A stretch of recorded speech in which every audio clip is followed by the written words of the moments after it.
और जो एक कटोरा खीर है इसमें से 3 हिस्से बना लेंगे, एक हिस्सा मेरा, एक हिस्सा तेरा, एक हिस्सा मुनिराज को दे देंगे।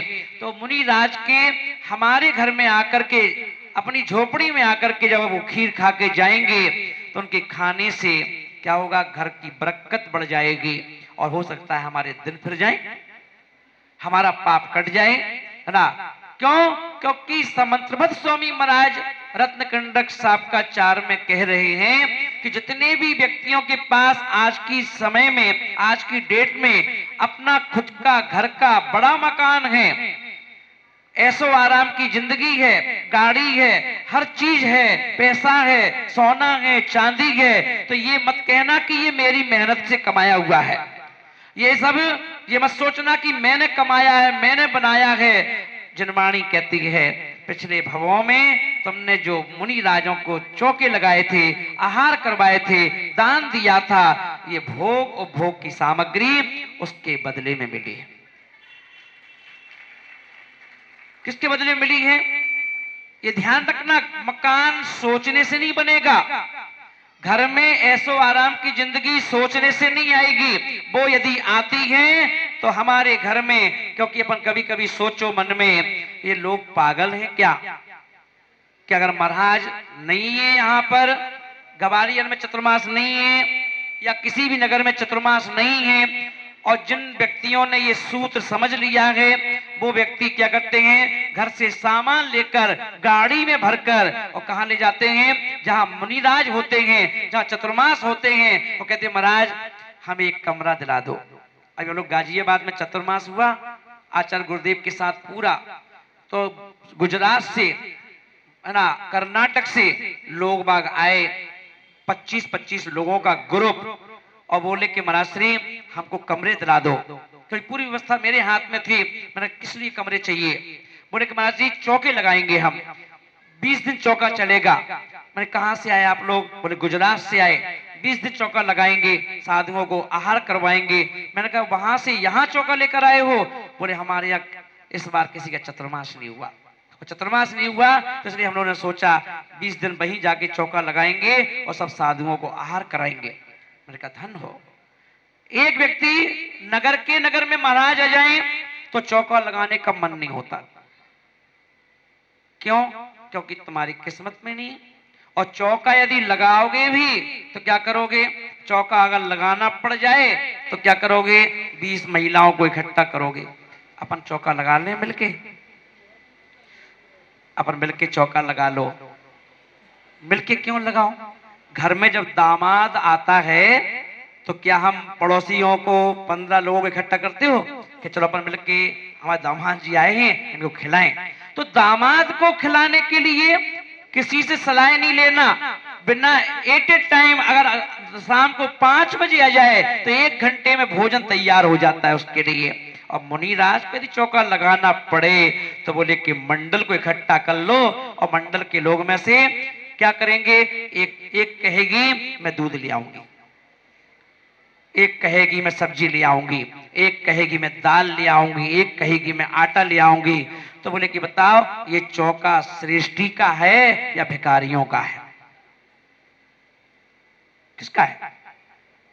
अरे जैन दर्शन ही नहीं, अन्य दर्शन जो हैं, हिंदू दर्शन जो हैं, जहां पर कहा गया साईं इतना दीजिए जामे कुटुंब समाए और मैं भी भूखा ना रहूं और कोई साधु ना भूखा जाए। बोले इतना दे दो, इतना दे दो। तो मैं जब कह रहा, जब साईं इतना दीजिए जामे कुटुंब समाए, यानी परिवार अच्छे से खा पी ले और कोई साधु हो जाए तो वो भी हमारे घर से भूखा ना जाए, तो बताओ क्या हम लोग इतने गरीब तो नहीं है कि हमें ग्रुप में चौका लगाना पड़े? चौका तो घर पे लगाया जाता है, हम लोग कभी लगते तो चाहते नहीं। क्यों जाएं? चौके में जाएंगे, है ना, कोई अटोरा बटोरा भानुमती से नाता जोड़ा वाले चौके में क्यों जाएंगे? क्यों? एक के भाव होंगे। कोई अगर एक चौका लगाएगा और कोई व्यक्ति चौका लगाएगा तो क्या होगा, उसके अपने खुद के भाव होंगे। अब कभी कभी चौकों में जब महाराज जाया करते हैं तो पूछते हैं इशारे से चौका किसका है? तो लोग कहते महाराज इनका है, पंडित जी का। अच्छा ये जग पंडित जी को दो, सबसे पहला आहार पंडित जी देंगे, सबसे पहले पिछी कौन देगा, पंडित जी देंगे, सबसे पहले पानी कौन देगा, पंडित जी देंगे, बाकी भीड़ भले 50 लोगों की हो। बोले क्यों? क्योंकि आज चौके के मालिक जे हैं, इनके घर के लोगों का अधिकार पहला है आहार देने का। अब 20 लोगों ने मिलकर लगाया, किसी की दाल है, किसी की कुछ है। अब उससे पूछो चौका किसका है? अपना ही है, अपना ही है। पूरे मोहल्ले का है, पूरे ग्वालियर का है कि पूरे मामा बाजार का है? नहीं, अपना ही है। अब शर्म लग रही, शर्म। अब अकेली दाल तो लाए 100 ग्राम, अब 100 ग्राम दाल में कैसे कह दे कि हमारा चौका है? हम ही लोगों का है। सोचो, जब तुम्हें बताने में शर्म लग रही है तो हमें खाने में कितनी शर्म लगेगी? सोचो, जब आपको बताने में शर्म लग रही है तो हमें खाने में कितनी शर्म लगेगी? हम सोचेंगे बताओ, हे धत तेरे की, हे भगवान, क्या ये आहार है कि एक आहार लेने के लिए 15 लोगों के घरों से भीख भीख मांग मांग करके और एक चौका तैयार किया गया।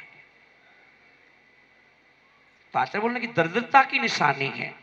तो जिस बालक की मैं बात कर रहा हूं, उसकी जो दरिद्रता आई वो इसी कारण से आई कि सबको खिलाया, पर साधु का नंबर जब आया तो बोले कि देखेंगे, अभी लगा देंगे, देखेंगे।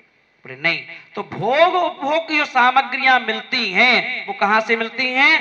वो साधुओं को आहार देने से मिलती हैं, चौका लगाने से मिलती हैं। क्योंकि अपन देखें समाज का पतन हर पूरे देश में, हम लोग तो महाराज हैं, जगह जगह जाना पड़ता है, हर जगह जाना पड़ता है, पर देखते हैं तो पतन हो रहा है। क्या हो रहा है? ह्रास हो रहा है। हालांकि इन साधुओं की सेवा, साधुओं का ध्यान, साधुओं की भक्ति श्रावक करता है।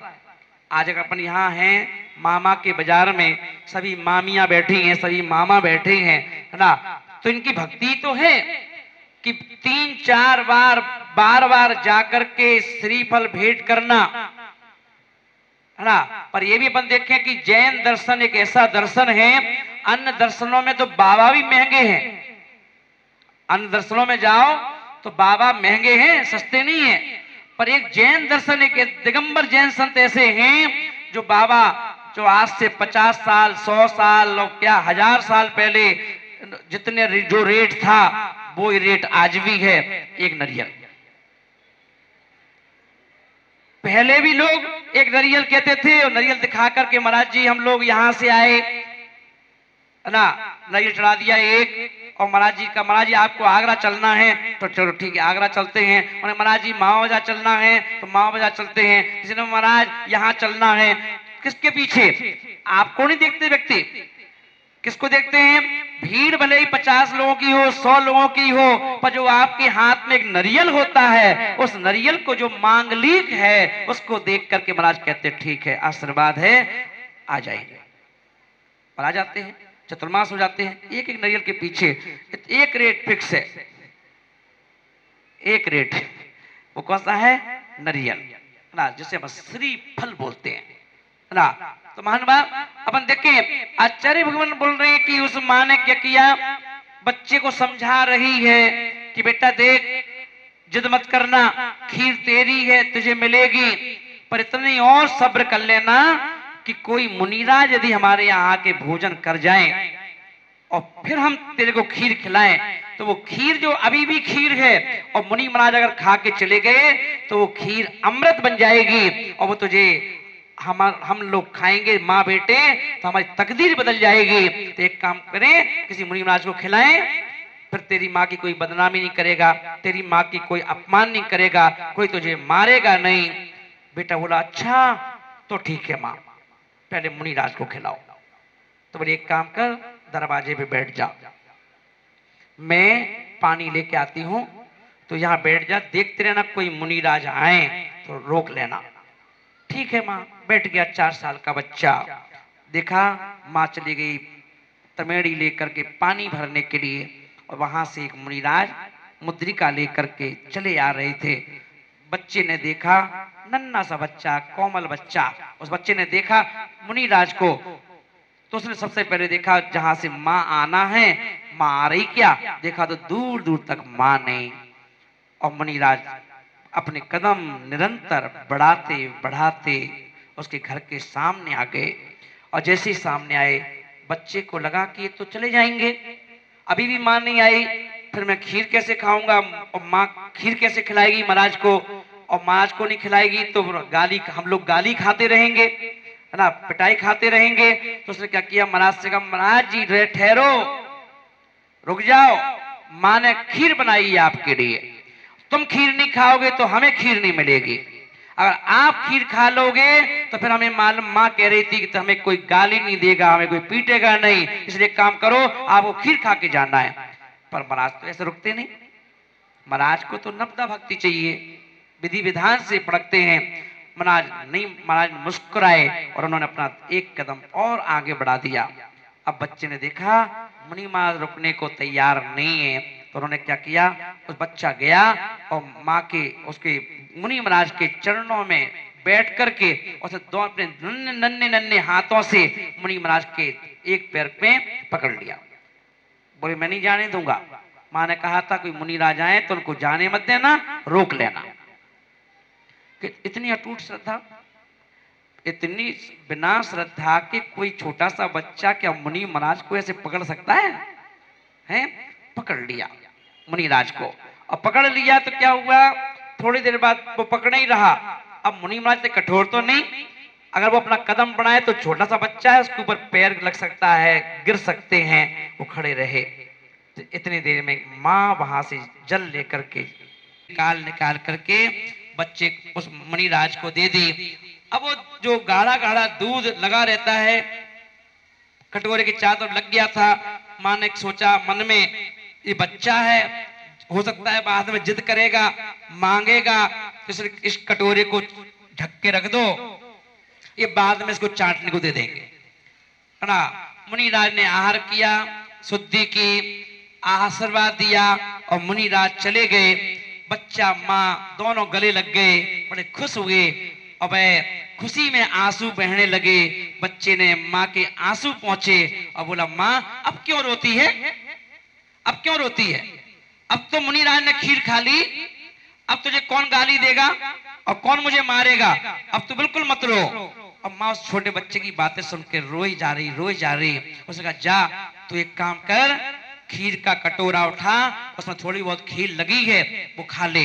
बच्चा बोले, तुमने खीर कहां से बची? लगी है, बची हुई लगी है, वो खा ले।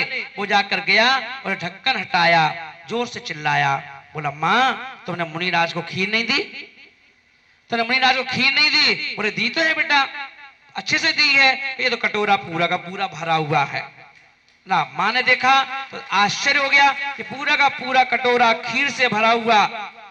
उसकी खुशी का ठिकाना नहीं रहा, बड़ी खुश हुई और उसने क्या किया, बच्चे को खीर खिलाई। बच्चे ने एक नहीं, दो नहीं, दो कटोरी खीर खाई, 2-3 कटोरे माँ ने खाई। पर खीर जैसे जैसे खाली होती जाए, कटोरा भरता चला जाए, है ना। सारे मोहल्ले ने खीर खा ली। ये खबर फैलते फैलते राजा के पास पहुंच गई। राजा ने कहा, ऐसा कैसे हो सकता है, एक गरीब के घर में ऐसा कटोरा कैसे हो सकता है? राजा भी आया, पूरी अपने परिवार को लेकर के, मंत्रिमंडल को लेकर के, सबने खीर खाई, पर कटोरा खाली नहीं हुआ। राजा उसकी भक्ति से, राजा माँ बेटे की श्रद्धा से इतना खुश हुआ, उसने कहा, अब तुम्हें कहीं नौकरी करने की आवश्यकता नहीं है, अब तुम्हारे सारी जिंदगी का खर्चा और सारी जिंदगी को बनाने का, पढ़ाने का, लिखाने का ये राजा उठाएगा और घर पे लेगा। तो एक मुनि राज के घर में चरण पड़ने से, क्योंकि ये ध्यान रखना, आचार्य गुरुदेव मुझसे बोले, विराग सागर जी महाराज मुझसे बोले कि बिहार सागर जी महाराज, ये ध्यान रखना, ये समाज, ये माँ जब चौके में तुम्हें भोजन कराती हैं तो अपनी माँ को याद कर लेना। किसको याद कर लेना? अपनी माँ को, जिसने तुम्हें पैदा किया था। और उस समय ये विचार करना, पंडित जी, ये विचार करना कि जैसे ये माँ तुम्हें भोजन कराती है, क्या ऐसे तेरी माँ भोजन कराती थी? नहीं कराती थी। कि वो माँ जिसने पैदा किया था, वो तो 2 रोटी 3 रोटी एक साथ रखती थी थाली में, और ये माएं देखो चौके में जाती हैं तो 1 रोटी के भी 4 पीस बनाती हैं, और 4 पीस में से भी एक एक पीस को देखकर, खोलकर, हवा में उजाले में देखकर और फिर अंजलि में रखती हैं कि कहीं मेरे लाल का अंतराय ना आ जाए। इतना प्रेम, इतना प्रेम। जो वो चीजें बनाती हैं चौके में कि जो तेरी माँ तो त्योहार तीज पे बनाती थी, और ये माताएं तो होली दिवाली रोज मनाती हैं। जिसके चौके में जाओ वो सोचते हैं कि महाराज का आहार अच्छे से हो। जितने अच्छे से वो अपने बेटे को नहीं खिलाती, जितने अच्छे से अपने पति को नहीं खिलाती, उतने अच्छे भाव से तुम्हें खिलाती है। तो ये माँ क्या करती है, इसने अपनी श्रद्धा तुमसे जोड़ दी, पर ये श्रद्धा बाहर से खिलाने पिलाने से रोकने से।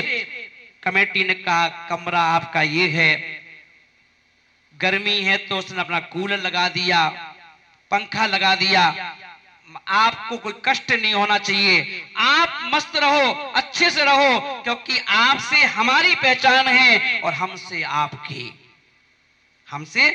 पहचान है। क्योंकि श्रावक के बिना साधु अधूरा है और साधु के बिना श्रावक अधूरा है, दोनों एक रथ के 2 चक्के हैं ना। इतना ध्यान रखते हैं। तो आचार्य बुद्धदेव बोले कि बेटा ये ध्यान रखना, इनने तो अपनी श्रद्धा का काम कर दिया।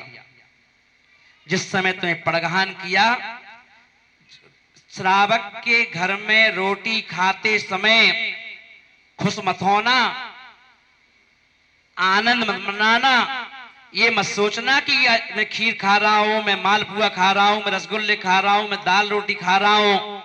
ये सोचना कि दीक्षा तो मैंने ली है, ना मैं इनका रिश्तेदार हूं, ना मैं इनका नातेदार हूं, ना मेरी इनसे कोई पहचान है, फिर भी बच्चा लड़की है, छोटी हो बड़ी हो तो भी साड़ी पहनकर, घर में साड़ी नहीं पहनती पर तुम्हारे लिए साड़ी पहन ली। लड़के जीन्स पहन के घूमते हैं पर उन्होंने तुम्हारे लिए धोती दुपट्टा पहन लिया, अपनी श्रद्धा को बना करके और तुम्हारे सामने खड़ी कर दी श्रद्धा को।